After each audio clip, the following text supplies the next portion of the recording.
நாக நட்சத்திரம் என்கிற சிறு கவிதை உங்களுக்காக நான் வணங்குகிறேன். நீங்கள் ஒரு நட்சத்திரம், நானும் ஒரு நட்சத்திரம்.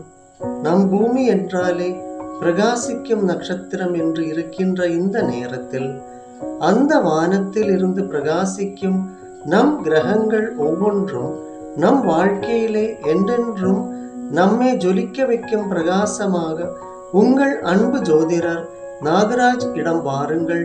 ஜோசியம் பார்ப்பதுக்கு வாழ்க்கையிலே தடயங்கள் நீங்கதுக்கு கடவுள் ஆசீர்வாதம் வேணும் அல்லவா? அதனால் தான் நம் நாக ஜோதிஷம் என்னவென்று தெரிந்து கொள்ளுங்கள்.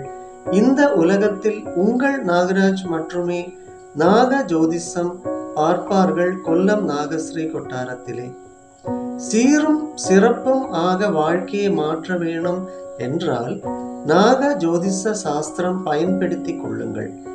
எல்லோரும் வாருங்கள், வாழ்க்கையை சந்தோஷமாக வாழுங்கள். எல்லோருக்கும் கடவுள் அனுகிரகம் கிடைக்கட்டும், அன்பும் பாசமும் நிறைந்து இருக்கட்டும் நம் எல்லோருடைய வாழ்க்கையில என்னைக்கும். அதனால்தான் உங்களுக்கு நாக ஜோதிஷம் நாகராஜ் பாசிட்டிவ் உங்களுக்காக வணங்குகிறார்கள்.